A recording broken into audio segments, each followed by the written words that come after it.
नमस्कार, मैं उमा कृष्ण अवस्थी लक्ष्मी देवी law college में विधि का शिक्षक हूँ तथा आपके द्वितीय सेमेस्टर में मैं आपको वो निर्वचन विधि जो आपका एक नया प्रश्न पत्र आया है उस विषय पे थोड़ा प्रकाश डालने जा रहा हूँ, उसकी प्रथम यूनिट पे। तो जो आपकी इकाई 1 है उसको समझने के लिए आपको ये समझना होगा विषय का शीर्षक क्या कहता है। समविधियों का निर्वचन। समविधियों से मतलब आप लॉ से ले सकते हैं, कानून से ले सकते हैं। निर्वचन का साधारण शब्दों में अर्थ आप व्याख्या से लीजिए।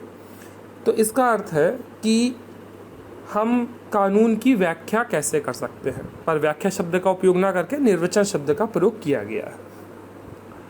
अब निर्वचन कौन करेगा? निर्वचन करने का अधिकार जब आप शक्ति पृथक्करण सिद्धांत के तहत देखते हैं तो कानून बनाने का अधिकार होता है विधायिका का, कानून लागू करने का अधिकार होता है कार्यपालिका का, और कानून से संबंधित न्याय देने का अधिकार न्यायपालिका का होता है।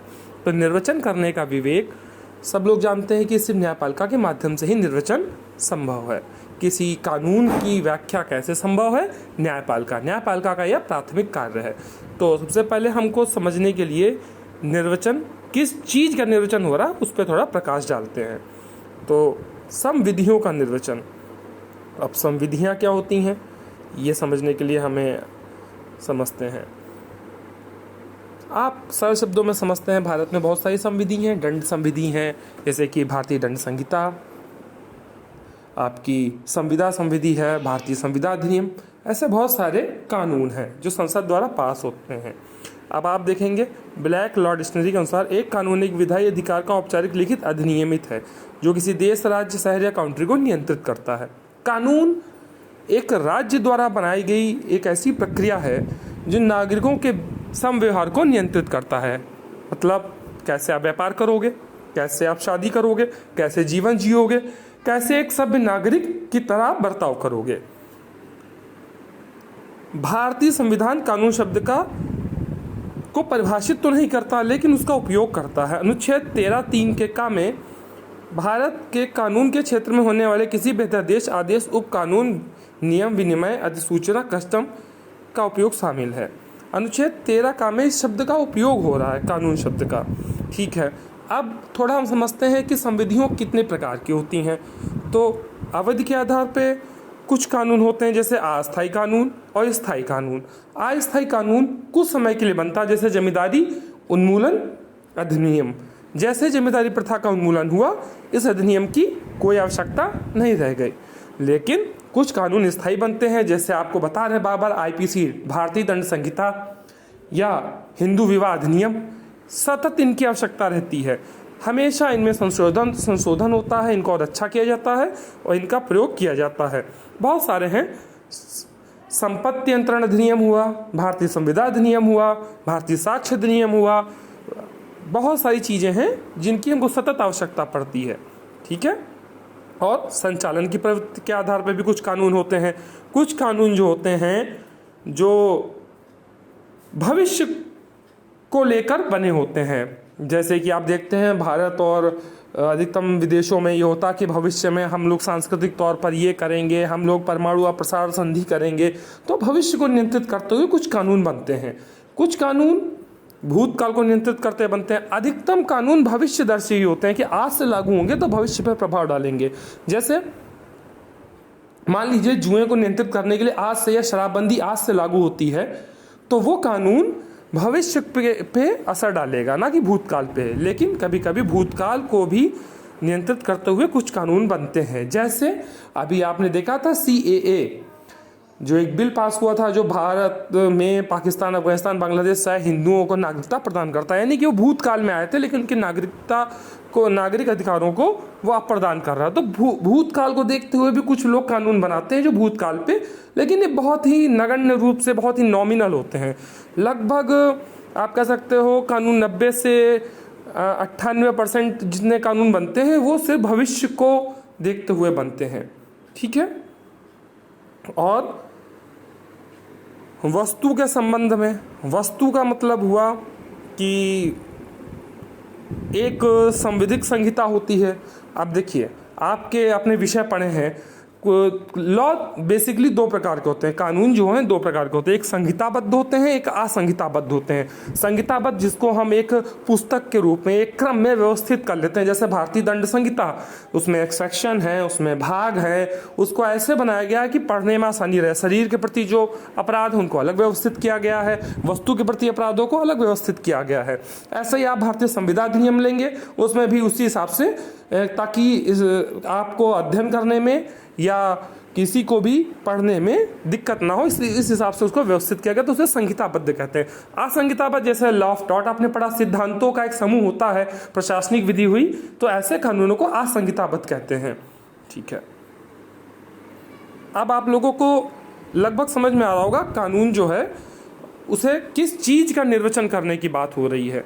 तो हम यहाँ पे सिर्फ संहिताबद्ध कानूनों के निर्वचन से इसका अर्थ लेते हैं अधिकतम, क्योंकि असंहिताबद्ध कानूनों का निर्वचन कोर्ट करता है, लेकिन क्योंकि आपका जो विषय है वो संहिताबद्ध कानूनों के निर्वचन पे ही फोकस कर रहा है। ठीक है, अब निर्वचन पे आते हैं।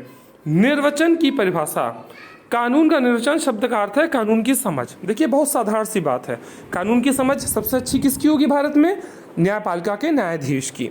तो हम ये समझते हैं, या विधायिका के रूप में, विधायिका के अर्थ को निर्धारित करने के लिए अदालतों द्वारा अपनाई गई प्रक्रिया है। यानी कि ये निर्वचन एक प्रक्रिया है जो अदालत अपनाती है ये पता लगाने के लिए कि भाई संसद या विधायिका का क्या आशय था, क्या उद्देश्य था इस कानून को लागू करने के लिए। हमारे भारतीय संविधान में एक सिद्धांत आता है जिसे हम बेसिक स्ट्रक्चर थ्योरी कहते हैं, यानी कि जो किताबी रूप में संविधान है उसके अलावा भी संविधान बनाने के कुछ उद्देश्य रहे, कुछ स्तंभ रहे हैं। तो उसी तरीके से कोर्ट भी देखती है किसी कानून के उपकानून या उसके किसी भाग को में अगर कोई समस्या उत्पन्न होती है तो उसमें क्या क्या, उसको कैसे उस कंफ्यूजन को, समस्या को दूर करेगी, तो उस चीज जिस प्रक्रिया को अपनाती है उसे निर्वचन कहते हैं। ठीक है, इसका उपयोग उसके शाब्दिक या दस्तावेजी अर्थ से परे हटके उसके आशय को समझने के साथ में निर्वचन होता है। अर्थान्वयन क्या होता है? अर्थान्वयन एक प्रकार की प्रक्रिया है जो उसके शाब्दिक अर्थों को ऐसे कानूनी समझ से प्रस्तुत करने के लिए अपनाई जाती है जिससे लोगों की समस्या का समाधान हो सके, लेकिन ये शाब्दिक और अर्थ के दायरे में रहते हुए अपनाई जाती है। निर्वचन इस चीज से परे है। हम आशय में जाते हैं, हम बहस, जब कानून बनता है तब आपको पता है एक संसद में एक बहस होती है, तो निर्वचन में हम बहस तक को देखते हैं कि आखिर क्या उद्देश्य रहा था कानून का, जबकि अर्थान्वयन में सिर्फ हम उसके शाब्दिक अर्थों को समझते हैं। जो कानून बनने के बाद जो अर्थ निकल रहा है, जो उसका अर्थ निकल रहा, उस पर हम फोकस करते हैं। जबकि निर्वचन में हम देखते हैं बहुत ही ज़्यादा जटिल, या कह सकते हैं गहराई में जाके हम देखते हैं कि इस कानून का क्या उद्देश्य था, क्या ये उस विषय को कवर कर रहा है कि नहीं कर रहा। हो सकता है किसी कानून में 4 विषय लिखे गए हों, लेकिन उसी से मिलता जुलता 5वां विषय आ गया हो जिसके लिए समस्या उत्पन्न हो गई हो, तो न्यायपालिका ये कह सकती है चूंकि 4 विषय एक जैसे कवर कर रहा है तो इसको भी, इसमें लिखा भले ना हो लेकिन निर्वचन में वो कह सकता है कि हाँ इस विषय को भी वो कानून कवर कर रहा है, या उसके क्षेत्राधिकार में वो विषय आता है। अर्थान्वयन में हम नहीं कह सकते, क्यों? क्योंकि उसके अर्थ से सीधे सीधे हम देंगे कि इसका शाब्दिक अर्थ क्या है। ठीक है, अब सालमन जो हुए हैं, इनको आप सालमन कह सकते हो, सामंट कह सकते हो, तो इन्होंने निर्वचन और अर्थान्वयन को वो प्रक्रिया माना है जिसके द्वारा न्यायालय जो है विधायी के अर्थ को आधिकारिक रूपों के माध्यम से पता लगाने की कोशिश करता है जिसमें वह व्यक्त किया गया है। अब मैं एक अपना पर्सनल समझ से उदाहरण देना चाहता हूँ। आपने व्हाट्सएप पे किसी को लिख दिया कि अच्छा अब चुप हो जाओ, एक छोटा सा शब्द है, लेकिन क्या वास्तव में आपने गुस्से में लिखा, आपने मजाक में लिखा, या आपने उसको एक सामान्य भाव में लिखा? ये आप नहीं कह सकते ना, क्योंकि वो तो सिर्फ शब्द हैं जो किसी के पास गए हुए हैं। इसी प्रकार से कानून जब बन जाता है तो वो एक शब्दों के रूप में संहिताबद्ध होता है, लेकिन वास्तव में उसका क्या अर्थ था, क्या उद्देश्य था, वो उससे कहीं ज़्यादा व्यापक होता है। इसको समझाने के लिए ही न्यायपालिका जब कभी समस्या उत्पन्न होती है तो निर्वचन के नियमों का सहारा लेके उस कानून का निर्वचन करके या तो उसकी अंदर हुई त्रुटि को सुधारते हैं या जो क्षेत्र उससे छूट गया है उस क्षेत्र को उसमें शामिल करते हैं। इसी को हम निर्वचन की प्रक्रिया कहते हैं। ठीक है, ब्लैकस्टोन क्या कहते हैं, किसी विधि की व्याख्या करने के लिए सबसे उचित और तर्कसंगत तरीका ग्रंथों, विषय वस्तु, प्रभाव और परिणाम या कानून की भावना और कारण के माध्यम से विधायिका के इरादे की खोज है। बार बार निर्वचन में एक शब्द आ रहा है, इरादे की खोज, कि आखिर इस कानून को लागू करने किन परिस्थितियों में लागू किया गया और ये कानून किन किन विषयों को, किन किन चीज़ों इसके क्षेत्राधिकार में आती हैं। या हो सकता है 2-3 कानूनों का क्षेत्राधिकार आपस में टकराता हो, तब न्यायपालिका देखती है अच्छा ये इस परिस्थिति में कानून बना था, यानी कि इसका क्षेत्राधिकार इतना ही है। चलिए आगे बढ़ते हैं। अर्थान्वयन की परिभाषा। कानून में अर्थान्वयन का अर्थ होता है कानूनी निष्कासन की प्रक्रिया, जो उसके शब्दों के माध्यम से निकल रही है उससे सही अर्थों में हम प्रकट करें। हो सकता है उसके शब्दों को कोई सही से नहीं पढ़ पा रहा हो या सही से पढ़ने की जगह अलग अलग आदमी अलग अलग तरीके से पढ़ रहा हो जिससे कि वो अपना अपना अर्थ बना ले रहे हो, तो उसके अर्थ को निश्चित करने की प्रक्रिया को हम अर्थान्वयन कहते हैं। एक तरीके से अर्थ को हम लोग तौलते हैं, क्या वास्तव में इसका अर्थ क्या निकल रहा है। एक वकील साहब एक अर्थ की दलील देंगे तो दूसरे देंगे। इसको निर्धारित करने के लिए हम अर्थान्वयन की प्रक्रिया अपनाते हैं। ठीक है, अब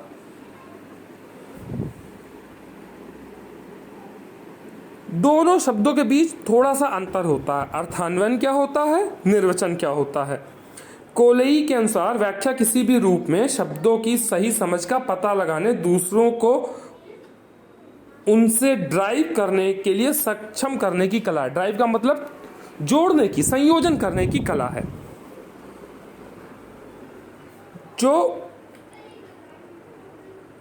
जो कि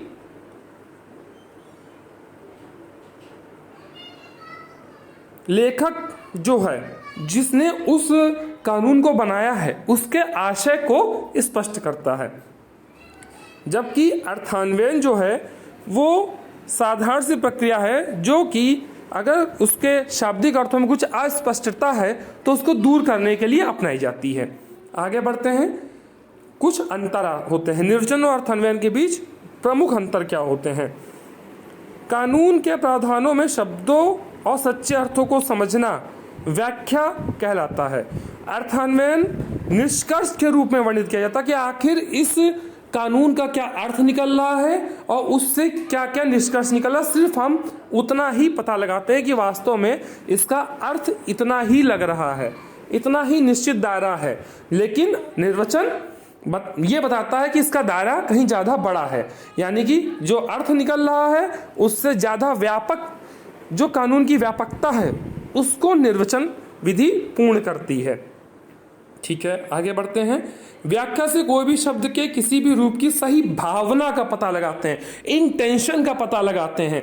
जबकि अर्थान्वयन में हम सिर्फ जो उस समय उसके अर्थों के अनुसार वो लागू हो सकता है उन परिस्थितियों में, सिर्फ उतने का ही पता लगाते हैं कि जो अर्थ निकल रहा है वो कितना लागू कर रहा है कानून को, कितना उसको शक्तिशाली बना रहा है या कितना क्षेत्र कवर कर रहा है, सिर्फ यही पता लगाते हैं हम।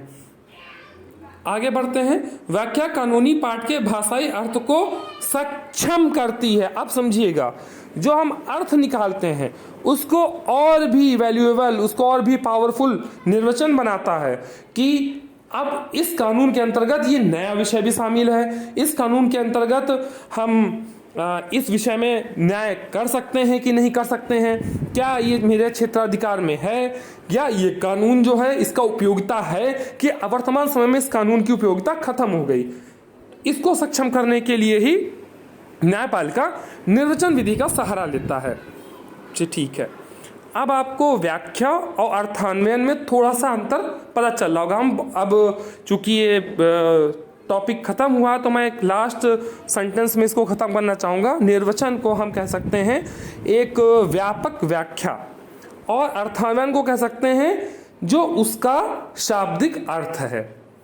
आप लोगों ने हिंदी प्रश्न पत्र हाई स्कूल इंटर में पढ़ा है, किसी का अर्थ निकालना और किसी श्लोक की व्याख्या करना या दोहे की व्याख्या करना दोनों ही अलग अलग चीजें होती हैं।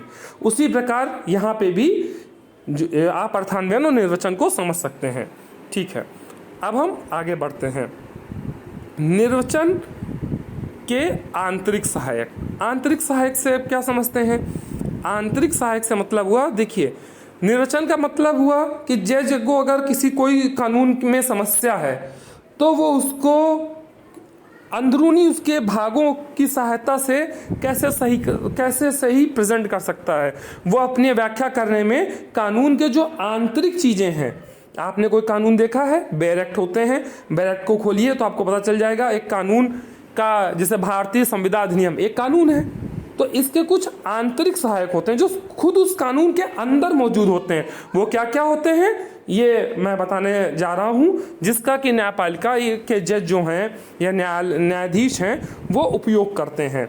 जैसे अब आप देखेंगे कि कुछ प्रमुख आंतरिक सहायक ये होते हैं। कोई कानून होगा तो उसका कोई शीर्षक होगा, जैसे लघु शीर्षक। अब लघु शीर्षक दिखाने के लिए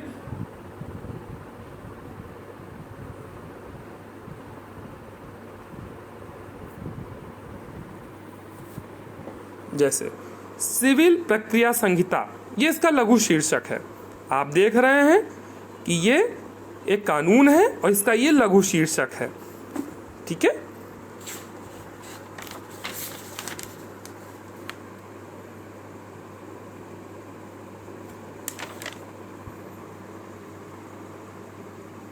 आगे बढ़ते हैं। देखिए, संक्षिप्त नाम और प्रारंभ। यह अधिनियम का संक्षिप्त नाम सिविल प्रक्रिया संहिता है। ठीक है, तो ये इसका लघु नाम है। ऐसे ही आप देखेंगे भारतीय दंड संहिता, इसका भी एक अपना लघु नाम है।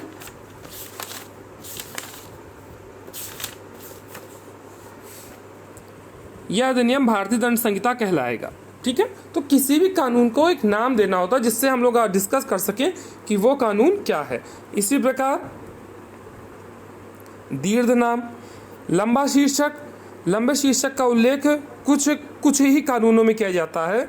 जैसे सीआरपीसी का लंबा शीर्षक कहता है आपराधिक प्रक्रिया से संबंधित कानूनों को समेकित और संशोधित करने के लिए अधिनियम।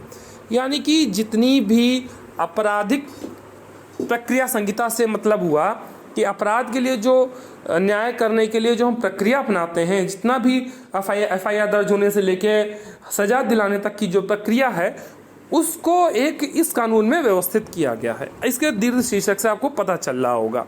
आगे बढ़ते हैं। जब हम आगे बढ़ते हैं तो एक आता है प्रस्तावना। अब प्रस्तावना क्या होता है? देखिए, आजकल प्रस्तावना का ज़्यादा महत्व नहीं रह गया, लेकिन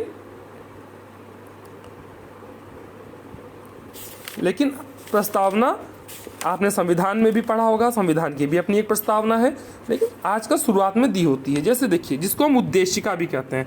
भारत के लिए एक साधारण दंड संहिता का उपबंध करना समीचीन है। यानी कि जो साधारण किस्म के अपराध होते हैं, जो नॉर्मली हर देश में होते हैं, उनको इस भारतीय दंड संहिता में उनकी परिभाषा, उनकी प्रवृत्ति, उनके बारे में सब बताया गया है।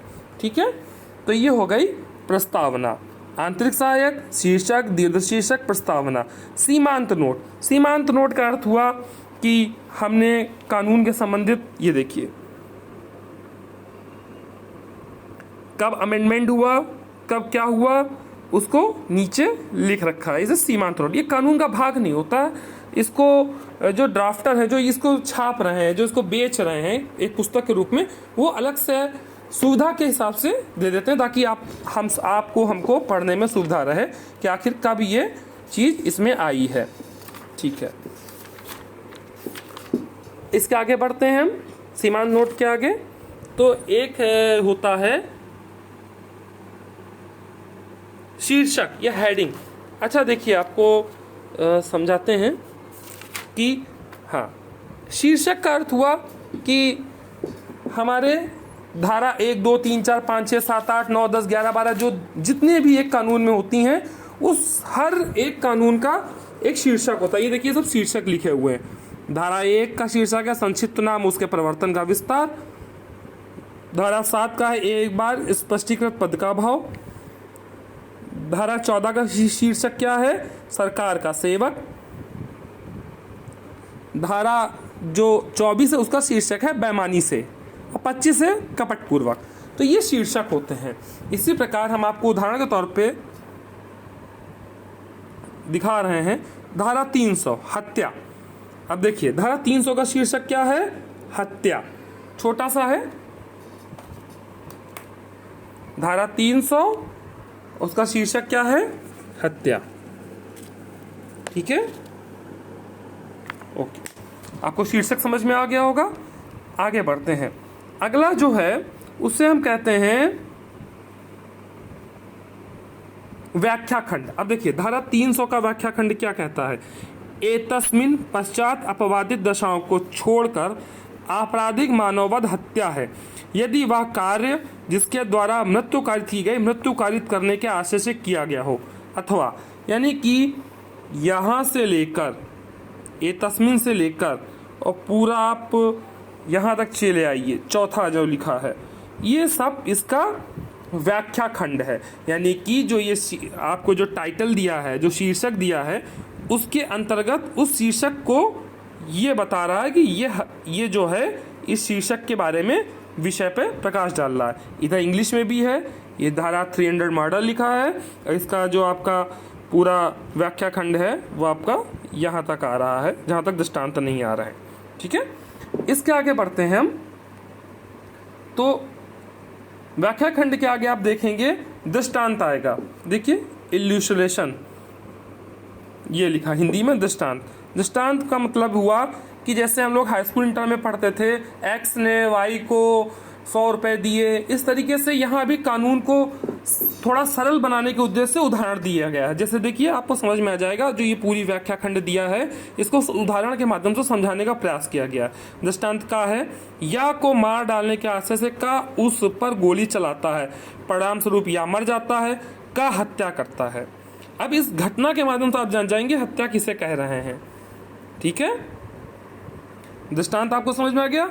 बहुत सारे दृष्टांत हो सकते हैं, आप देखेंगे ये एक दृष्टांत है, फिर 2 हैं, फिर ये हैं, फिर ये हैं। इसी हिसाब से लिखा हुआ इंग्लिश में भी है, A shoots Z with the intention of killing him, Z dies in consequence, A commits murder. ठीक है, यानी कि यहाँ पे हत्या की जो परिभाषा है, जिसमें आप दे सकते हैं कि आशय जो दिया गया है उसको ये दृष्टांत स्पष्ट रूप से वर्णित कर रहा है, ये हत्या है। ठीक है, दृष्टांत के बाद हम देखते हैं आपका स्पष्टीकरण। कई बार अपवाद भी है इसमें, चलिए हम अपवाद दिखाते हैं। स्पष्टीकरण भी होता है, अपवाद भी होता है। अपवाद का मतलब क्या हो गया?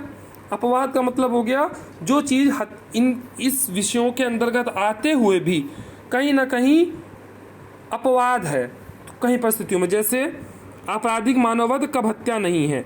आपराधिक मानववध हत्या नहीं यदि अपराधी उस समय जबकि वह गंभीर अचानक प्रकोपन से आत्मसंयम की शक्ति से वंचित हो, उस व्यक्ति की जिसने की वह प्रकोपन दिया था मृत्यु कारित करे, या किसी अन्य व्यक्ति की मृत्यु भूल या दुर्घटनावश कारित करे।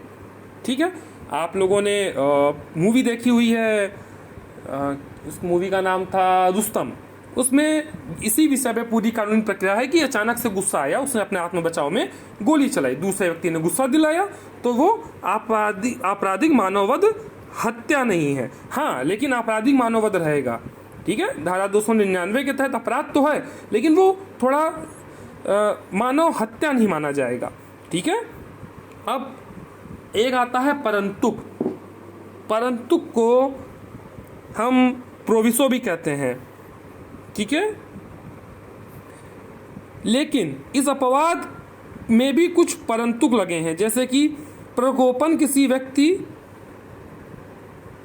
का वध करने या अपहानि करने के लिए अपराधी द्वारा प्रतिहेतु के रूप में इप्सित न हो या स्वेच्छा प्रकोपित न हो, यानी कि समय ना मिल गया हो ज़्यादा, और किसी दूसरे के द्वारा जिसकी हत्या उसके अलावा किसी और से अगर प्रकोपन हुआ तो प्रकोपन नहीं माना जाएगा।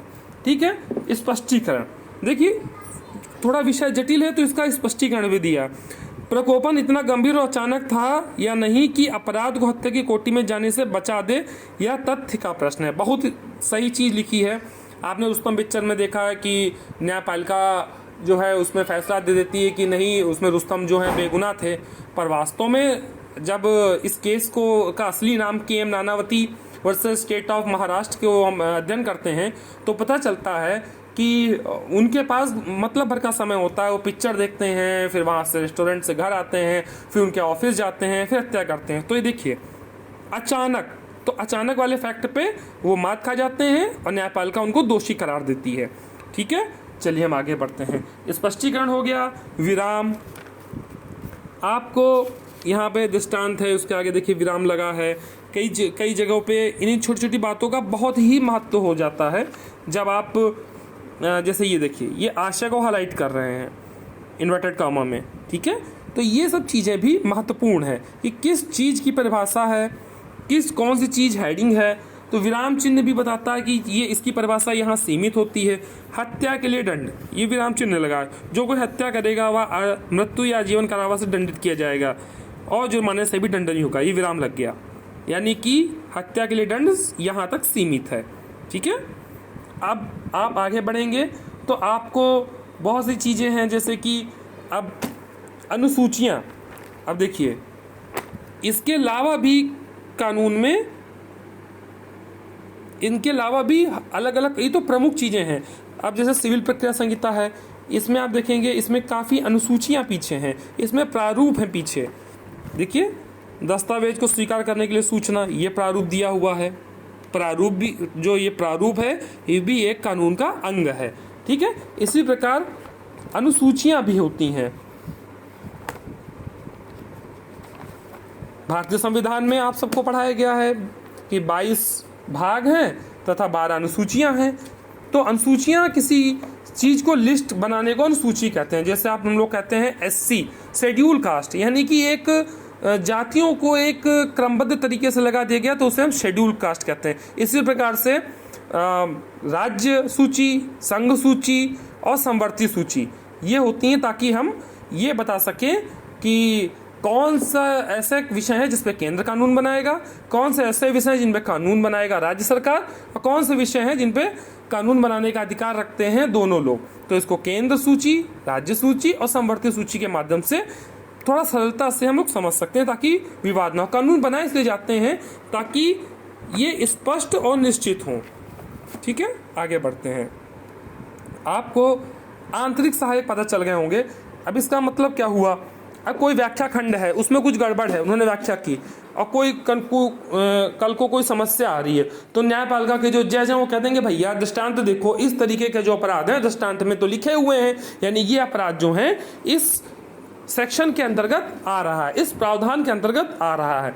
दो दृष्टांत का सहारा लेके भी ये कह देंगे कि हाँ ये जो है इस कानून का जो उसकी व्याख्या ऐसे करेंगे कि देखिए इस तरीके का एक दृष्टांत मौजूद है, तो यानी कि इस तरीके से या ये जो कानून है ये उसके अंतर्गत आ रहा है। इसी प्रकार अपवाद अगर लिखा है, कहेंगे भैया देखिए इस तरीके के अपवाद लिखे हैं, अपवाद में स्पष्ट लिखा है, तो इस तरीके से न्यायपालिका के जो महान न्यायाधीश हैं वो अपने विवेक का प्रयोग करके कानून का निर्वचन करते हैं। ठीक है, अब हम आपको बताते हैं वाह्य सहायक। बाहरी सहायक से मतलब हुआ ये तो कानून के अंदर की चीजें हो गई, जितने विषय हैं। एक कानून बना, उसका सेक्शन है, फिर उसका एक शीर्षक है, फिर उसकी व्याख्या है शीर्षक की, फिर उसके अपवाद है, उसका दृष्टांत है, ये तो अंदर की चीज है। पर कभी कभी निर्वचन करने के लिए न्यायपालिका कहीं कोई ऐसी बात फंस गई जो कि आंतरिक सहायकों की सहायता से नहीं वो ले सकते, तब कभी कभी जज या हमारी न्यायपालिका जो है वह सहायकों का भी सहारा लेती। जैसे किसी रिसर्चर ने कोई रिसर्च पेपर लिखा तो, या आपको सरल शब्दों में समझाएं, किसी अन्य विद्वान व्यक्ति की लिखी गई पुस्तक, बहुत सारी पुस्तकें हैं आप देख सकते हैं पुस्तकें, ठीक है।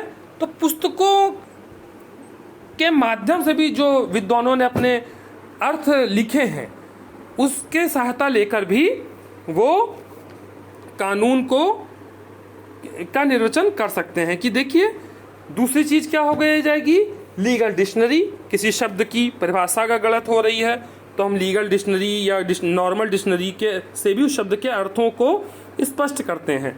ठीक है, और क्या लेते हैं सहायता हम लोग, और सहायता हम लोग लेते हैं, आप देखेंगे दूसरे रिसर्चर जो हैं उनके कार्यों को, उनके वर्कों को, और क्या लेंगे, दूसरे जजों के न्यायिक निर्णयों को।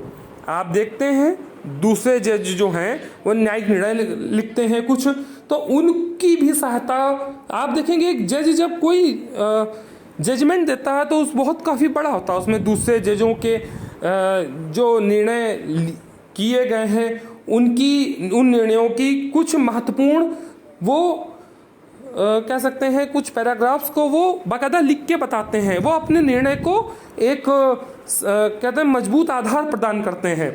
तो इसके आगे कुछ वस्तुओं, कुछ विवरण, कुछ प्रथाओं को भी वो ले सकता है। जैसे किसी विधेयक को पारित करने से पहले संसद को ध्यान रखना चाहिए कि विधेयक किस वस्तु को प्राप्त करने के लिए काम किया गया है, यानी कि उद्देश्य। संवैधानिक बहस, अब जज साहब जो हैं अगर वो किसी कानून पे कोई ऐसी बात उनको लग रही है कि उस कानून के आंतरिक रूप में वो नहीं लिखी है, तो उसकी बहस में जाके देख सकते हैं कि अच्छा इन लोगों इन महाशय ने, जो कि हमारी विधायिका के एक सम्मानित सदस्य थे, उन्होंने इस विषय को रखा तो इन्होंने इस विषय पर आपत्ति की, तब इस आपत्ति को ध्यान में रखते हुए इस विषय को नहीं लिया गया। ठीक है, आपको जैसे मैं बताना चाहूँगा, जब डॉक्टर भीमराव अंबेडकर साहब ने भारतीय संविधान में शहरीकरण को ज़्यादा हावी करने की व्यवस्था की, तब वहाँ पे मौजूद कुछ लोगों ने आपत्ति करके ग्राम पंचायत और जो ये पूरा मॉडल है कि ग्रामीण परिवेश की जनता को भी प्रतिनिधित्व का अधिकार मिले, उसके लिए उन्होंने अपने विषय को रखा। तब डॉक्टर साहब ने चिंतित होकर तथा संसद की भावनाओं का सम्मान करते हुए उस विषय को भी ग्राम पंचायत के माध्यम से हमारे संविधान का एक भाग बनाया, तथा आज भी ग्राम पंचायतों में चुनाव होते हैं और ग्राम पंचायतों का विकास होता है। ऐसे बहुत सी चीज़ें हैं जिसकी सहायता के लिए कानूनी बहस, भाषण, उनका हम सहारा लेते हैं। समिति की रिपोर्ट आप देखते हो, सब लोग कहते हैं मंडल आयोग की रिपोर्ट लागू करिए या रंगनाथम कमेटी की रिपोर्ट लागू करिए। कई समितियां कई विषय पे आती हैं, वो अपनी रिपोर्ट प्रस्तुत करती हैं, उन रिपोर्टों के आधार पे कानून बनते हैं। तो जब कभी कानून के आंतरिक सहायकों के माध्यम से हम उस समस्या को नहीं हल कर पाते हैं, तब उसके अतीत में जाके हम उन रिपोर्टों जिस पे वो कानून लागू करने की सिफारिश की गई है उनको देख के हम निर्वचन या उस कानून की व्याख्या करते हैं। ठीक है, तो ऐसे बहुत सारे विदेशी कानून और निर्णय आप देखिए। राइट टू प्राइवेसी मामले में न्यायाधीश जो है विदेशी मामलों को देखते हैं। आप भी देखिए भारत में LGBT सोसाइटी जो है, जो कि समलैंगिक विवाह करने का तर्क देते हैं, वो विदेशों के कानून को बताते हैं कि भैया देखिए अमेरिका में तो वहाँ शादियाँ हो रही हैं, या आप देखिए वहाँ पे क्या हो रहा है, तो आप हमको भी ऐसा राइट दीजिए कि हम समलैंगिक लोग आपस में शादी कर सकें। ठीक है, ऐसे ही आप देखिए अंतर्राष्ट्रीय सम्मेलन, जैसे बीजिंग में जो कार्य करने वाली महिलाएं होती हैं उनके अधिकारों को लेकर एक अंतर्राष्ट्रीय सम्मेलन हुआ। जब भारत में विशाखापट्टनम स्टेट ऑफ राजस्थान में एक प्रश्न उत्पन्न हुआ कि क्या कार्य स्थल पर रहने वाली महिलाओं के साथ जो सेक्सुअल हैरेसमेंट होता है उसको रोकने के लिए न्यायपालिका के सामने जब प्रश्न उत्पन्न हुआ, तो उन्होंने बीजिंग कॉन्फ्रेंस में भारत के द्वारा शामिल होना इसको ही एक महत्वपूर्ण आधार माना, तथा वहाँ की कुछ गाइडलाइंस को उस निर्णय में शामिल करते हुए जब तक उस पर कानून न बन जाए उसे कानून के रूप में लागू करने के लिए एक न्यायिक निर्णय दिया। ये तब तक लागू हुआ जब तक सन 2013 में, जब तक निर्भया वाले दिल्ली गैंगरेप कांड के बाद में जब तक भारतीय दंड संहिता में संशोधन नहीं हुआ, तब तक ये 2006 से लेकर 2013 तक ये कानून के रूप में लागू हुआ। तो किसी भी चीज की व्याख्या करने के लिए जो बाह्य सहायक हैं वो क्या क्या हैं? कोई विद्वान द्वारा लिखी गई पुस्तक, किसी विद्वान, जिसको हम जूरिस्ट कह सकते हैं, द्वारा लिखे गए कुछ कानूनी सिद्धांत, कुछ डिक्शनरियाँ, ऑक्सफोर्ड डिक्शनरी है, बाकी डिक्शनरियाँ, ब्लैक लॉ डिक्शनरी हैं, बहुत सारी डिक्शनरियाँ हैं, उनके द्वारा की गई शब्दों की व्याख्या, और क्या क्या ले सकते हैं, लॉ जनरल ले सकते हैं, जिसमें बहुत से रिसर्चर किसी विषय पे अपना रिसर्च पेपर प्रस्तुत करते हैं, विदेशी निर्णय ले सकते हैं, और बहुत सी चीज़ें कि भाई उस कानून को बनाने के लिए समिति की रिपोर्ट, और बाकी जितना भी आप कह सकते हो उसका जो उस कानून को बनाने के लिए संसद में बहस हुई, इन सब को आधार मान के कोई जज किसी कानून की व्याख्या कर सकता है। तो ये आपकी प्रथम यूनिट जो है समाप्त होती है, और प्रथम यूनिट के अंतर्गत मेरे हिसाब से आप लोगों को इतना क्लियर हो गया है कि किसी कानून की व्याख्या क्यों की जाती है। अब द्वितीय जो यूनिट है, जो दूसरी इकाई है, इसमें हम कानून के निर्वचन करने के कुछ नियमों को बताएंगे कि जज ऐसा नहीं अपने मन से कोई भी चीज़ की व्याख्या कर सकता है, नहीं, व्याख्या करने के कुछ नियम हैं जिनको हम आपको द्वितीय इकाई में स्पष्ट करेंगे। एक और छोटा सा टॉपिक है उपधारणा। उपधारणा का मतलब है कि हम पहले से अनुमान लगा लेते हैं कि क्या कानून का निष्कर्ष निकलेगा, ठीक है, इसको हम उपधारणा कहते हैं। जैसे एक व्यक्ति जो गायब हो गया है और 7 साल से नहीं सुना गया, उसे मृत मान लिया जाता है, ये एक उपधारणा है। हम लोग उसको कह सकते हैं कि 7 साल नहीं मिला, यानी कानून के नज़र में वो मृत हो गया है। जैसे एक पति और पत्नी के एक साथ रहने वाले बच्चे का जन्म एक पति की स्वाभाविक संतान माना जाता है, ये एक उपधारणा है। अगर एक स्त्री है और उसने एक ही शादी की है और वो पति खत्म हो गया, 10 साल बाद इस पर विवाद होता है कि क्या उसका बच्चा है कि नहीं, तो ये एक आम बात है कि लोग उसको उसी पिता का पुत्र मानेंगे, ठीक है। एक आरोपी व्यक्ति निर्दोष साबित होने तक दोषी माना जाता है, किसी किसी केस में यह निर्दोष माना जाता है, ठीक है। लेकिन इन अनुमानों को भी, इन प्रकल्पनाओं को भी हम गलत साबित कर सकते हैं। जैसे कि एनडी तिवारी वाले केस में प्रकल्पना को गलत साबित करने के लिए डीएनए टेस्ट हुआ, पता चल गया नहीं भैया इन्होंने शादी तो एक ही की थी, लेकिन ये पुत्र इनका नहीं है, ठीक है। मुकदमे में सबूतों के आधार पर एक फैसला प्रतिवादी को दोषी ठहरा देता है। हम लोग तो निर्दोष मान के चलते हैं कि आरोप साबित होने तक ये निर्दोष हैं, लेकिन फिर क्या होता है, अंत में फैसला जब आता है तब बताता रे शक्तिमान ही गंगाधर हैं या गंगाधर ही शक्तिमान है, यही अपराधी निकल रहे हैं। तो जब यही अपराधी निकल रहे हैं यानी कि शुरू से ही दोषी थे, तो हम जो कानूनी अनुमान होता है उसे हम उपधारणा कहते हैं। हम लोग बहुत सी उपधारणाएं अपने बीच बनाते हैं, जैसे कि अब एक हिंदू परिवार में बंटवारा कैसे होगा, तो यानी कि हमारा भी इतना हिस्सा है, एक उपधारणा मान के चलते हैं।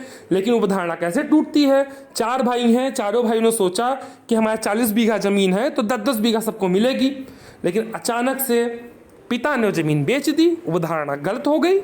अगर उपधारणा एक कह सकते हैं सामान्य परिस्थितियों में अगर वही चीज गतिशील रहे, परिस्थितियां गतिशील रहें, तो भविष्य के अनुमान को हम उपधारणा या प्रकल्पना कहते हैं, ठीक है। तो आज के लिए इतना पर्याप्त है, और आप लोग इसको सुनने के बाद अपने अपने जो प्रश्न हैं मुझसे व्यक्तिगत पूछ सकते हैं, और किसी को कोई कन्फ्यूजन है तो आप लोग और भी ज़्यादा गूगल करके इस विषय को और भी चीज़ों को समझ सकते हैं। धन्यवाद।